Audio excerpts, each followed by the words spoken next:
Good morning and welcome to Black Hat. And welcome to Badge of Shame, Breaking into Secure Facilities with OSDP. Before we begin, we would like to invite you to join the speaker in the wrap room in South Seas H as in hotel following this session for continued discussions, but there will be a Q&A section with 3 different microphones to your left or immediate right. Please feel free to approach them as they indicate the Q&A session is good to go, so you may ask your questions during time. And we also thank you for putting your phone on silent mode. It is now my pleasure to welcome to the stage Dan Petro and David Vargas.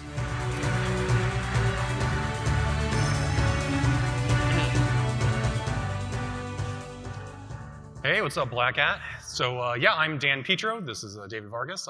We're pen testers at Bishop Fox. I was a longtime pen tester. Currently, I'm part of the capability development team. I'm senior software engineer over at Bishop Fox. Yeah, I'm a senior red teamer. I'm on the red team. Do a lot of fun engagements, which is kind of how this whole thing came to be. Yeah, so breaking into secure facilities is easily one of the coolest things we get to do here at Bishop Fox. And this came about as one of the engagements that we ran into. We happened to hit an OSDP installation during one of our physical pen tests and thought, I don't think there's any security research around this. Looked into it, and what we found is going to be the contents of this talk. So, all right, so one of the other first things you should know about me is that I hate slides. And there we go.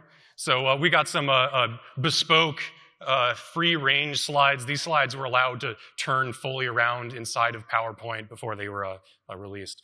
So suppose you're trying to break into a secure facility. Say some undisclosed location in Santa Fe, New Mexico. And part of this facility has a badge reader, an RFID badge reader. If you're in this audience, I assume you know what RFID badge readers are. It's one of these things, just a little, got a little red light on it. You tag a card to it. It lets you into the door. There's lots of ways of hacking RFID badge systems, some of which we've actually pioneered here at Bishop Fox. This is the Tastic RFID thief. My boss, Fran Brown, made this forever ago. It's like a long-range RFID badge reader, so you can read a badge from somebody 5-6 feet away. We even developed this nifty little maneuver with it, where you put it into a briefcase, set it down into the ground, and then kind of pick it up and put it onto your shoulder. And really, what you're doing is scanning someone toe to head as you're sitting next to them in a Starbucks. We actually got featured in an episode of Mr. Robot one time, which is really cool. The prop they made for that's in the show, I made. So that little guy that's there in the show is just like a Raspberry Pi inside of a plastic case. It's not a real Tastic RFID thief, but I put it together for the show. So that's kind of cool. So anyway, let's talk a bit about how badge readers really work under the hood, and more pointedly, behind the reader, since that's what we're going to be talking about. So there's 3 pieces that are important for the door system on the outside of the door. There's the door itself, a lock, and then the reader. So when you present your badge to the reader, it basically just sends a card number, just 1, 2, 3, 4. Sometimes these are very low entropy, the number of bits in these things is quite small. And it just sends the message to the reader. Now, importantly, the reader isn't the thing that lets you into the door. It doesn't do any authentication or authorization. There's a back-end controller for that sits inside of the building, inside of the secure area. So when you badge into the reader then just kind of relays that badge number out over to the controller, because the controller is the thing that has to know, is this person authorized for this specific door or not? And then the controls say, yeah, sure, they're good. And it illuminates the little green light on the reader, and then separately, importantly, sends a separate signal over a different wire to the lock to actually physically unlock the door. That's not over the same wires that talks to the reader. The reader has no ability to let you into the door.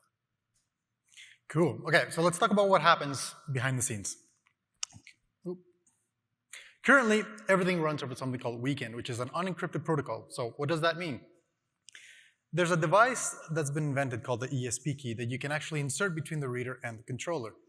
Now, whenever a batch number goes over that wire, the ESP key is able to record it and even replay it to the controller. Now, we can, as attackers, we can actually clone the card, right, to gain access to that system, where we can replay the batch number using the ESP key. The security industry took notice of this. And they said, okay, we need to do something to prevent these attacks from happening. So they developed OSDP, which is the Open Supervised Device Protocol, which is meant to be encrypted. If it's encrypted, we can't see the data, we can replay it, it doesn't work. Some of the benefits. Bold claim, unhackable as of 2020. Bold claims. All right, so we did a couple of things, right? First off, we developed our own attack device called Melon. And so this, much like the ESP key, is a man-in-the-middle device that's meant to go between a reader and a controller. We got our hands on an Axis A1001 controller and a couple of HID signal readers, which, by the way, support OSDP.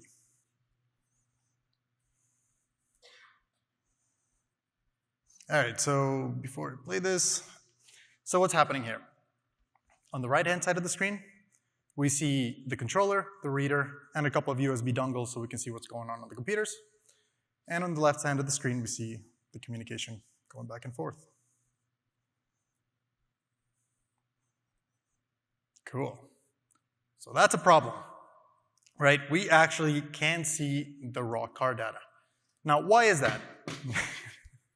Why is that? Both the readers and the controllers supported OSDP. So what happened? As it turns out, OSDP supports but doesn't actually require encryption. OSDP SC, secure channel, is an extension added to OSDP, which is the encrypted portion of it. This means that a system that supports OSDP can choose to either encrypt or not to encrypt the traffic, and that's going to be important a little later on. All right, so let's back up a little bit and talk more about the protocol and how it works under the hood, since a lot of this is going to be important later on. So OSDP runs on top of RS-485, which is a serial protocol, but not that serial protocol that you're thinking of. It's the other serial. And one of the important bits behind this that's important is that it's a multi-drop architecture. So which means is you have a controller that is plugged into a reader, and you want to have multiple other readers on this same bus. You can connect them in serial like this, just A, B, C, all in a line. And naturally, all messages are broadcast over that bus. So this isn't necessarily a bug, but it is going to be important because it means that if reader A wants to send a message to the controller, it necessarily also has to send the same message out to all of the other readers on the same bus because they're all connected on the same wire. It's just a differential signal line. And at the application layer, all of the readers and controller are sort of instructed to disregard any packets that are not supposed to be for them. But obviously, anyone can listen to anything. So what that means is that if we go back to our top secret facility, happen to be guarded by some guy, let's call him George, and there happens to be a side door that is not terribly secret, that is not terribly important to us, they might be on the same bus, which means that if we want to get the badges stolen from the front door, we can actually insert a listening device onto this side door. You want to attack that door anyway, just because it might be on the same bus as the other thing. And this is not true of Wiegand, which the old systems that are all point-to-point. So this is a difference in the new OSDP setup. So keep that in mind as an attacker. Also, all messages in OSDP are according to this client-server model, where the controller is the client and all the readers are the server. So all messages are initiated from the controller and the readers just respond. So if you as a reader or an attacker pretending to be a reader want to just sort of asynchronously send a message out to a controller, you can't do that. It's just not a thing. The message will just be ignored, ideally. And then you have to respond to messages that are sent from the controller. So this brings us to protocol WTF number 1. What I like to call, what are we, paying by the bit now? So one of the fundamental things that a cryptographic protocol has to do is to prevent replay attacks. You have to prevent an attacker from just taking a packet, encrypted or not, and packaging it up and replaying it. So imagine we have a badge number here, somebody badged in, they beep their card against the reader with the badge numbers inside of a message sent out, encrypted. What keeps the attacker from just taking that packet and just replaying it along, encryption at all? So normally, a cryptographic protocol prevents against replay attacks by having your data, and you add a sequence number onto it. That way, every message is different. And every message is going to be expected to be just like the monotonically increasing value from the last one or some other system. That way, each number is different. You can't just take an old message and replay it. And then you take all that stuff and you package it up into an HMAC. If you don't know what an HMAC is, we don't have time to go into it, but it's a keyed hash. It basically keeps an attacker from modifying the data that is inside of the orange area, basically. That way you can't just modify the sequence number to be the correct one. So OSDP does this, kind of, but you might be wondering, all right, so there's a sequence number, and that's a number. How many bits do we need to make a secure sequence number? Do we need like 128 bits? Like, that would be strong. That's like cryptographically strong. Maybe 64 bits? That's sort of like the edge of enumeration, where like if you try to brute force something offline, then 64 bits is kind of the edge of that. 32 bits? Like, that's like okay, like I guess, maybe. How about 2 bits? Now I know what you're thinking. 2 bits, those are rookie numbers. We can get that down. How about 1.5 bits? Because OSDP has a sequence number, but we actually just skip 0 in the 2 bits. So it's only 1, 2, and 3 are like valid sequence numbers, like as the series is going along. So this exists, but it might as well not for the purposes of security. In fact, I question whether it does anything for non-security purposes either, but there we are. All right, so let's talk about this HMAC, though. So instead of having a sequence number, the protocol does this like system of IV chaining, where the initialization vector, oh, by the way, we are using AES in CBC mode. I can hear the like cryptographers in the crowd groaning. But we don't have time to get into that. It's CBC mode, don't worry about it. So the IV of every message is the HMAC of the previous message. And so they kind of just like daisy chain down the line like this. And this sort of like gives a kind of sequence number where like every packet is going to be different, and you have to have the HMAC of the previous one. So it kind of does the similar job, but we're going to come back to that. So the HMAC, though, the bad part about the HMAC is that we take the HMAC and we just throw most of it away. So only the first 32 bits of the HMAC are actually maintained, and 96 bits of it are just sort of put into the trash. It even says right here in the spec, to reduce message time, message size and transmission time overhead, only the first 4 bytes are sent. Like what? Like you can't just like reduce the overhead of packets like this. Like those were important bits. Like what are you doing? Put the bits back. Those were important bits. So if we just do some back of the envelope math based off of like, if you wanted to take a packet that has a badge number in it and replay it, and just like randomly guess on the HMAC, I mean, it's going to take you on average 2 to the 31 attempts to do that successfully. And we're running on RS-485, which in practice is likely at maximum like 115/200 baud. Though RS-485 does actually support up to 10 megabits, and if you find an installation that's running in 10 megabits, then that's going to make these numbers a lot better. But it'll have the success on an average of after like 35 days of consecutive attacking. And given the actual like practicality of performing this attack, I think it's unlikely to be very successful. Just because it would mean like you'd have to like insert your device, like sit next to it for 35 consecutive days, like in a sleeping bag next to the door, as it's like brute forcing attempts, right? Just sleeping. And then at some point during that time, you're gonna hear a beep. And the door's gonna open. You make a mad dash to the door. It's like, I don't know about our budget on the red team, but like that's probably not a thing we're gonna do here at Bishop Fox. The only thing keeping this from being even more practical is just the throughput of the network. And if that changes, then like the math might actually become much better for us.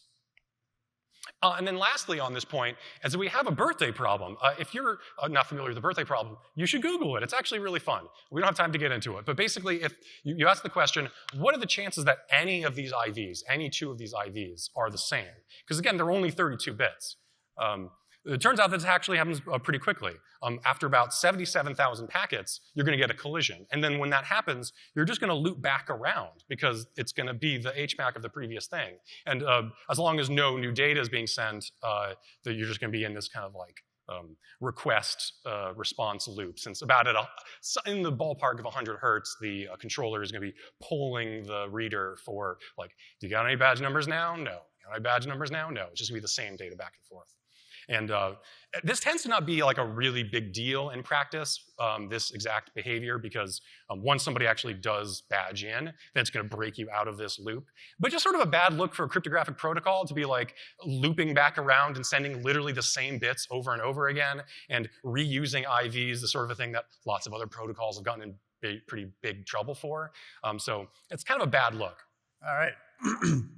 Let's take a look at how a downgrade attack works. So remember how I mentioned that OSDP supports both encrypted and unencrypted traffic? Well, let's see how we can leverage that. On the right-hand side, we have our controller, and then on the left-hand side, we have our monitoring device. So we can see everything set up. It's great. And now we're going to badge in. There we go. We badged in. Everything's encrypted. We can't see anything. Right? Card number safe? Well, let's see. We're going to run everything again, but this time we're actually going to carry out a downgrade attack. Everything goes back online. We try a downgrade attack, and now when we actually swipe in, there's the card numbers again. So what actually happened here? Cool. Okay, so some background on what we just saw. Initially, when the reader boots up, there's a handshake between the controller and the reader, where the controller asks the reader, what are your capabilities? And now the reader can say, well, this is what I can do. Some of those parameters are, do I support biometrics? Am I talking to a fingerprint scanner? Does it have keypad data, right? Can I send some keypad information over? What about communication security? So this is the interesting one. The reader tells the controller whether or not it actually supports encryption. So in practice, what does this mean for us? Well, with our device on the wire, whenever the controller talks to the reader asking it for the capability report, all we have to do is switch that communication security bit from 1 to 0. The controller says the reader doesn't support encryption, and everything is set up unencrypted. Okay, moving on to our WTF number 2, stop making null ciphers. To set up a secure channel session, there is this like super intricate 4-step mutual authentication process between the controller and the reader. Not going to go into details, but it's basically they both have to authenticate to each other to make sure that everybody has the same key and they can decrypt data. 2 of those message types, after everything is set up, are message types 15 and 16. 15 being a command from the controller to the reader, and the reply being 16, a reply from the reader to the controller. Let me go back here. If you take a look at what the spec says, is that these message types are unencrypted and the data attributes are unencrypted. There's a MAC applied to it, right? We can't replay the messages, but we can still see everything that's transmitted. Again, this is in a secure channel session when everything is meant to be great. So what it means is we can see everything on the wire. Now, to be fair, the protocol does say that it shouldn't be used to transmit any data, but then why exist in the first place? Now we're going to talk about install mode attack. Show the example. So again, on the right side here, what you're going to see is a controller running, and then on the left is our reader/attacker. So we're going to start up attack script in install mode attack mode. And this time, when we boot up the reader, we don't just steal a badge number. We steal the encryption key straight out from underneath the controller. So how the heck does that work? Let's dig into it. So the OSDP has a bit of what you might call the SSH security model, which is a one-time insecure setup, which is like by itself not a terrible thing. We use SSH all the time and we don't complain about it, or at least not much. And this is fine just so long as your one-time insecure setup really is one time, right? You can do it one time, like in the confines of a security setup, and then after that you're good to go.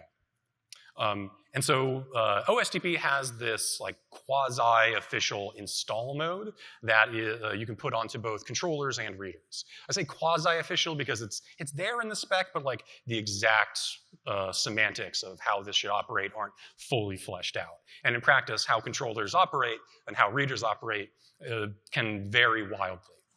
So the way this works, this is going to be a bit abbreviated because the exact messages back and forth are complicated and not important. Basically, when you're both in install mode, the reader can just ask, hey, what's the encryption key? Because I don't have it. And then the controller says, yeah, here it is. Here's the key. This is like the way that it's supposed to work. This is just more or less how the key exchange happens in install mode. The problem is when this install mode persists. If after you're done installing and you're just in normal operation, are you in install mode? And lots of controllers do this. They'll just hang around in install mode until like something changes or like the admin manually clicks out of the like install mode checkbox in the interface, which like no one's ever gonna do. And so what this does is it lets an attacker just show up on the bus and say, hey, I'm a new reader. Can you give me the key? And it goes, you betcha, boss, and just sends him the key. That's bad. So the attacker makes it, this makes it really easy for an attacker when the controller is in this install mode. So backing up a little bit, we might be punching on the protocol a whole bunch, but there's actually a lot of different places where these vulnerabilities could lie depending on your perspective, depending on your point of view. It could be the protocol, right? You could say, well, like, why did they even allow you to send unencrypted messages in this protocol that's supposed to be encrypted? You could look at the library, instead say, well, the actual implementation of these things is going to be encoded mostly inside of the libraries. And whatever the library does is likely going to be out there in the wild, right? Depending on how you want to look at it, these could be configuration options. Well, it's up to the user to not, like, click that button. Like, they should have unchecked the box. Like, it's the configurations problem. It could be a documentation issue. We say, like, the exact semantics of this install mode should have been laid out better. Maybe it's an implementation problem where it's not the library's problem, but it's like the individual controller. Whoever wrote the code that's on the controller, it's like it's their fault. Or maybe even, as we'll get into a bit later, a marketing problem. That there's like a whole bunch of devices in operation that are OSDP supported, or that they like use OSDP, but not actually like verified. There's an official like verification process that you can put hardware through, and we'll recommend and have a bit of it more about later. That way you can be sure that like it's not just somebody putting in like a completely half-assed effort in implementation and saying it supports the protocol. That's not a legally enforceable like thing you can get in trouble for saying. And so what this does is it kind of makes this world where nobody sees any problem as their problem, and it could always, depending on how you want to look at it, be somebody else's problem to fix. All right, let's get into protocol WTF number 3. Now we're going to step it up. We're going to start looking at a properly established secure chat. So we're talking about encryption modes, or sorry, message types 17 and 18. This is what we would expect to see. We would expect to see a header, plain text, fine, the command byte, and data to be encrypted. This is what we actually see. That is encrypted, but not the command byte. Now, some of you may be thinking, okay, well, what does that matter if the data is encrypted? Well, the command byte tells us what kind of message is being transmitted. Some of the interesting ones that we can keep an eye out for are the OSDP raw, which contains raw card data, the OSDP FMT, which contains formatted card data, keypad, self-explanatory, bioreader, an interesting one, biometric data is in that packet, or the OSDP key set message, which we're going to dive into a little bit further on. But basically, the key set message contains the encryption key being delivered. So, why is this a problem? Well, so before we get into this part of the demo, I will say this is not a protocol-specific vulnerability, but it is an implementation one that we have seen. So again, we have our reader and attack tool on the left-hand side and the command on the right. Cool, we found a weak key, and we use that to decrypt that packet and get the actual encryption key.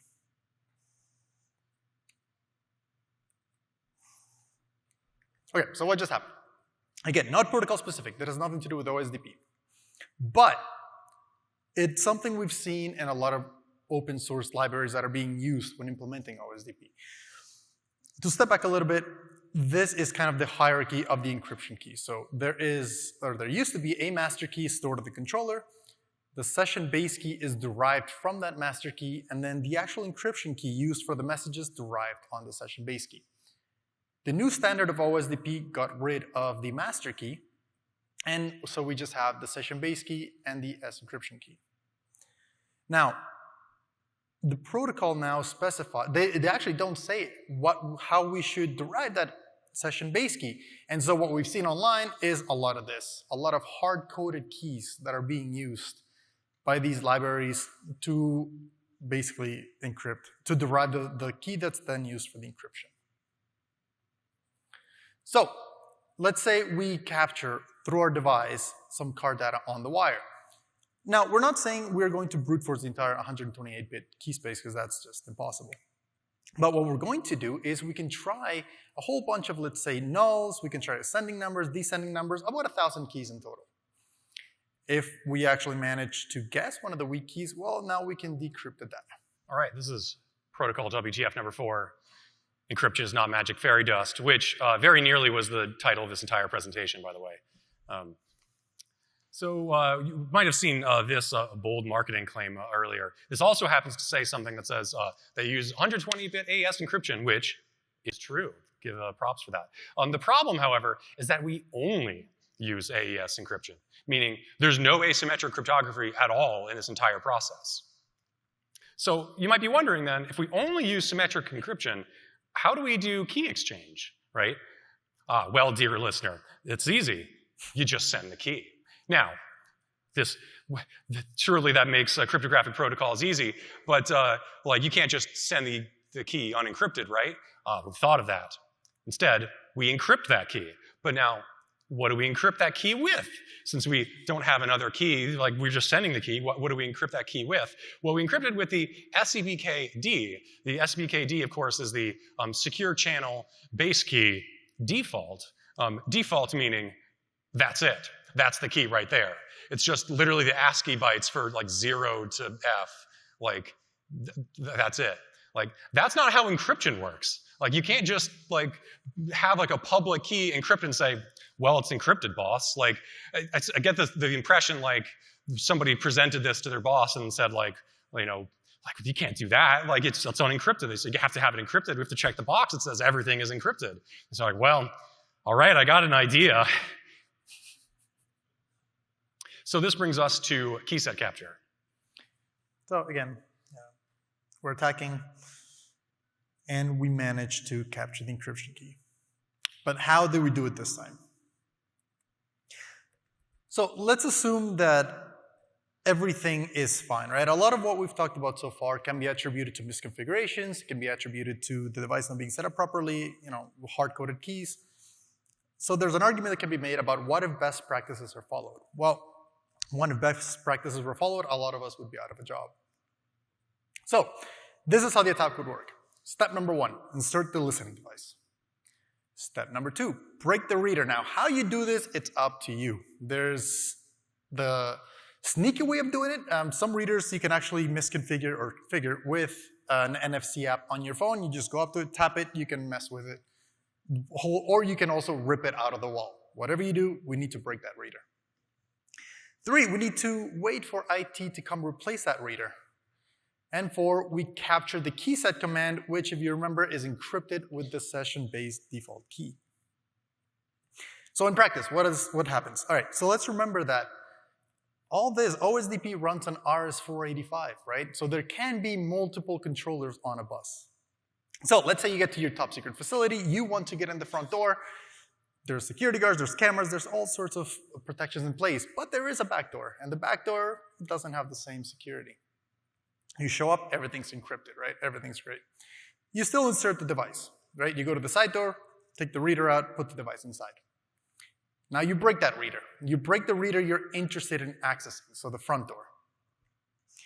That's going to make somebody say, what's happening? Let's replace this reader. It's no longer working. Now, at that point, remember, we have our device on the bus in another part of the building. There's no way of knowing where that device is.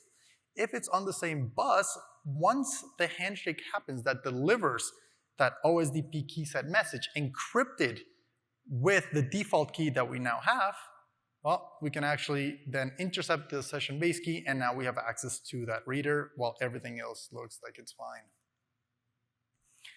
Cool. So, all right, what can I do? A couple of things. First, check your configuration. Use encryption. Remember, just because it supports OSDP does not mean that it actually uses encryption. So you need to make sure you're using a secure channel. Require encryption. So only force communication to use encryption. There are some devices that will allow you to specify this setting. Disable install mode. This is something we actually saw in practice. So we actually went to some sites and install mode was enabled in both the controller and the reader because it's just simple to troubleshoot that way when it is. So make sure you disable that. So this is a recommendation that is strong, but I know none of you are going to do. So this is to never configure a reader in production. But basically, you can kind of invent your own out-of-band key exchange mechanism by never doing that key exchange over the production wiring, which means you have to take the reader, unscrew it from the wall, walk it with your feet over to the controller, which could be on the other side of the building, right? Hook it up to the controller with like a small 2-foot wire that you are reasonably sure has no listening device on it.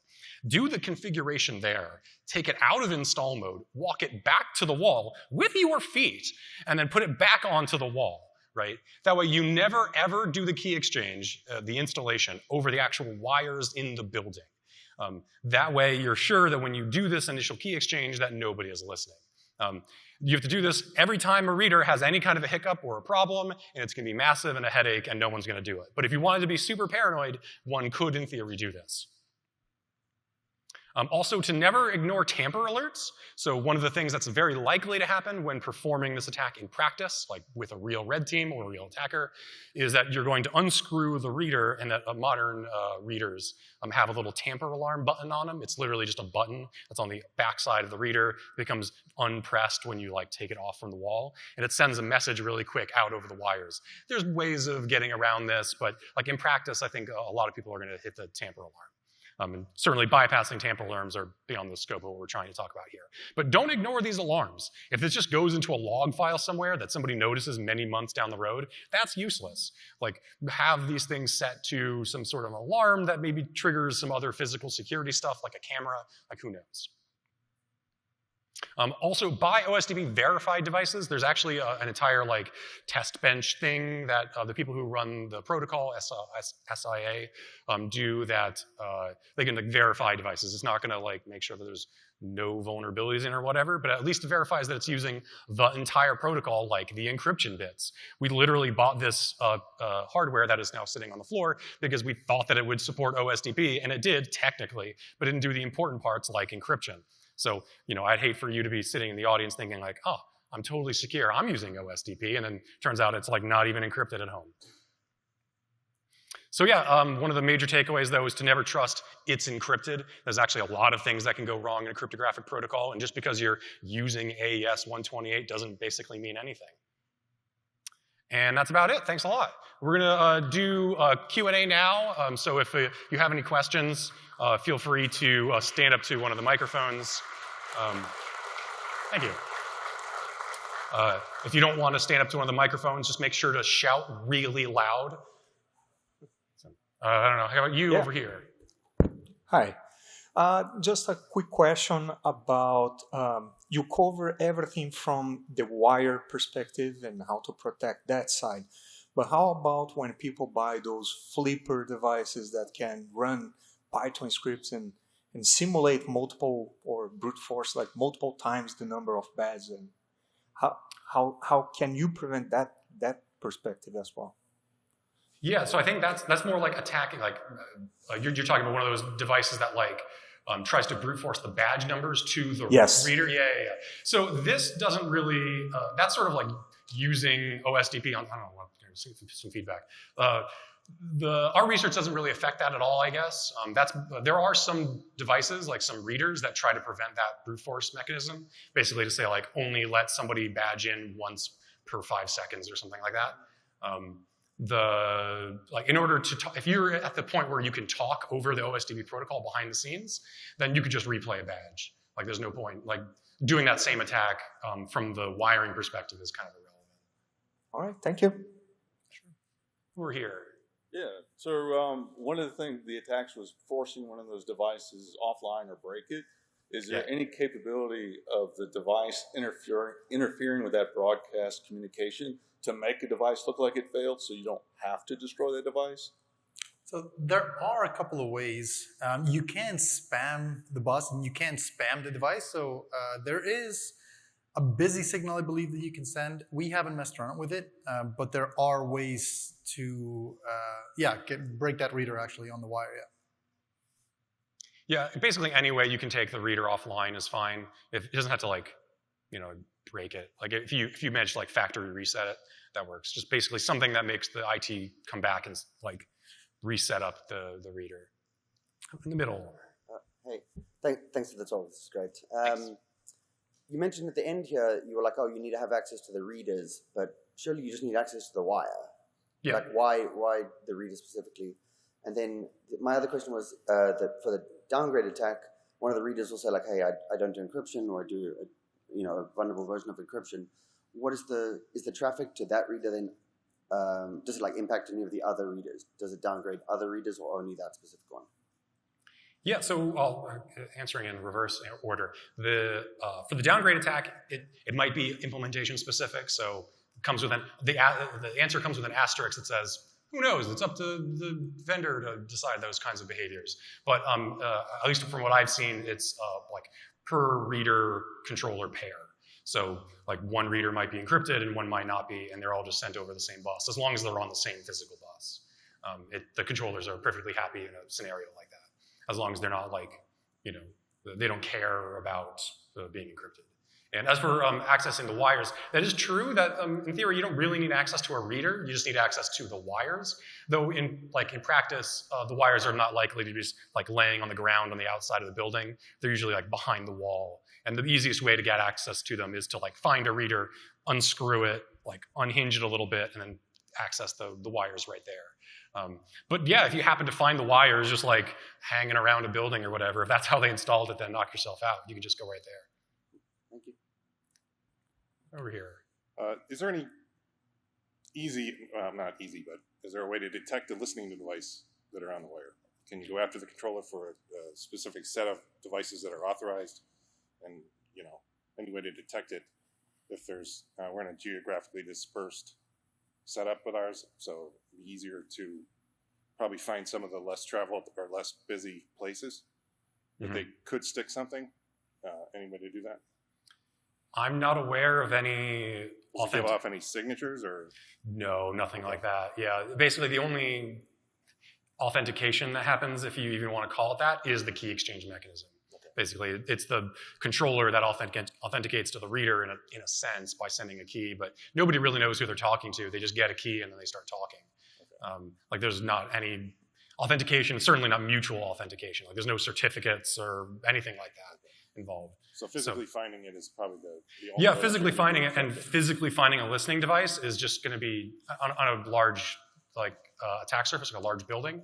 It's just going to be intractable, right? Because you can take that listening device, it's going to be tiny. Yeah. Our thing is an inch by 1 inch, right? And you're going to hide that way behind the door. You're going to put many feet of wire behind the door. So you're going to have to go to every door and pull out the wires and then inspect it and look at is that a listening device? And it could be anywhere in the building too, because you're going to have these things set up in multi-drop probably. It's a complete nightmare. I think that you're better off in a scenario where you just assume that the cabling is unsafe, because that's the whole point of OSDP, right? Is you're assuming that there's an attacker there. If you assume there's no attacker on the wire, then just use Weekend. It's fine. There's no attackers. Okay. Thank you. I can hardly see in the middle. Hey, how you doing? I'm just curious, would multi-factor negate that vulnerability? For example, if I have to swipe in, but I also have to put in a PIN, if the device is compromised, is the attacker just getting my PIN now, or is that separate channels and it kind of negates the encryption issue? So as far as we can tell, the keypad data is part of what we would see as well, right? Because it is it's just a command that goes, or a reply from the reader that goes back to the command with that keypad data. So anything that's traveling via OSDP through that wire, if we have the decryption keys for the SCB, if we have the session base key via a key set command or install mode or whatever it is, we'd be able to get that in as well. Okay, so that could potentially be worse than meaning I'm getting users' pins as well in addition to the keypad. Yeah, though it comes with an asterisk that exactly how that's implemented might be vendor specific, and if there's some weird proprietary extension thing, who knows how that works. Sometimes those like extra features in a keypad or whatever that work that way, but at least out of the box, like keypad data is also part of the OSDP spec, so you would also just capture that. Gotcha. Thank you. Yeah. I think we're actually out of time, so we'd be happy to take additional questions down in the overflow room, so just follow the throng of people if you want to do that. So, hey, thanks a lot. Thanks for having us. Thank you.